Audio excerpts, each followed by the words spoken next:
So if you're going to remember a little bit of this one, remember this: creating lateral gap and setting up the squeeze. I think it's critical. I think it's important. The other part of it is this one, surfing. I'll talk about on top, but everybody knows that one. I'll just show you a couple clips. But the surfing part of it, to me, is a really important piece for defensemen to have success, to kill plays early and get it out of their hands early or get out of the offense early. I'm telling you, these offensive guys are so good nowadays.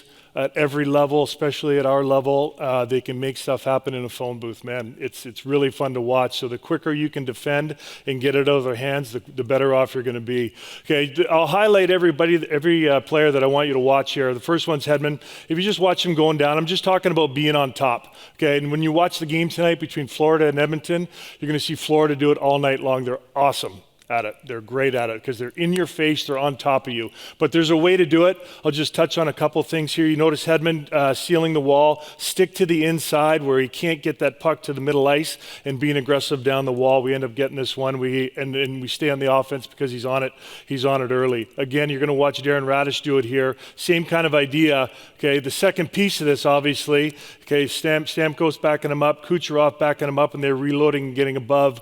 That on top doesn't happen unless he does it. But if you watch Radish go down the wall again here, that stick to the inside is really important to not allow any kind of plays because guys, again, are so good along the wall. Okay, I'm going to touch on surfing. Okay, that on top stuff, watch the game tonight. You'll see it all night long with Florida.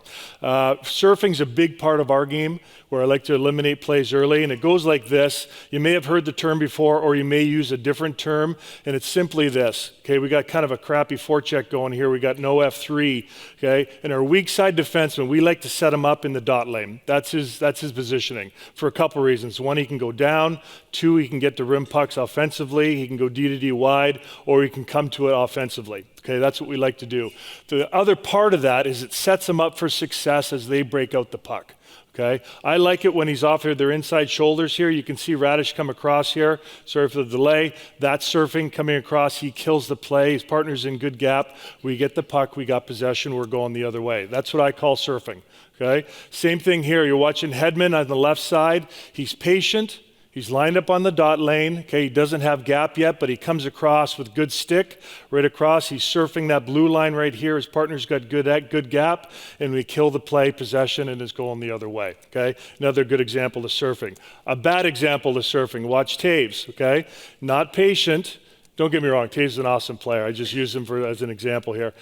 He's not patient, ends up in middle ice, backs up right away instead of being a little bit more patient and being able to be on top here. So you can see him as that puck comes up and it ends up going to Cirelli here in the middle ice. He has no chance to surf. Look at the gap. Okay, if he was just a hair more patient and waited right here, he could come across and kill that play and end it. Potentially still have some offensive zone alive in him there. Okay, and then again, just to show you, to reiterate again, you're watching Hedman there as he starts to come across.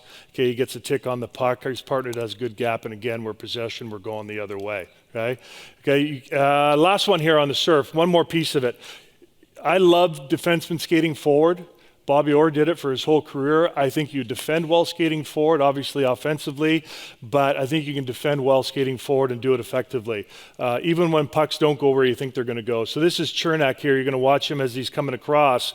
Okay, he's on top. The puck doesn't go there. They go wide.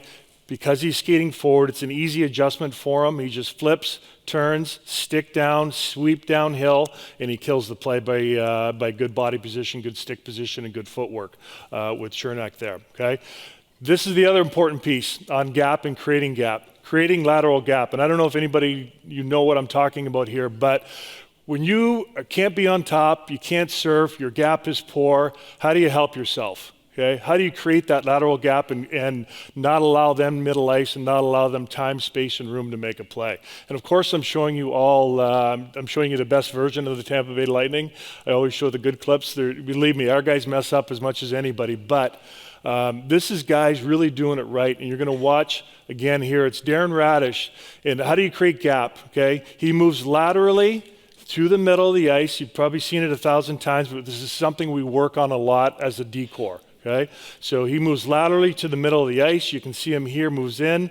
He gets the puck, forces him out of middle ice, and then he creates what I call lateral gap. He just comes across and he's skating forward. It's a huge part of defending early, and then again, his partner's doing the same thing coming across there. Again, creating lateral gap, that's Eric Chernak doing the same thing. And if you watch his stick, body position, feet, he sweeps downhill. Okay, takes away any kind of pass to the middle, and you take away a potential 4-on-2, and you kill it early.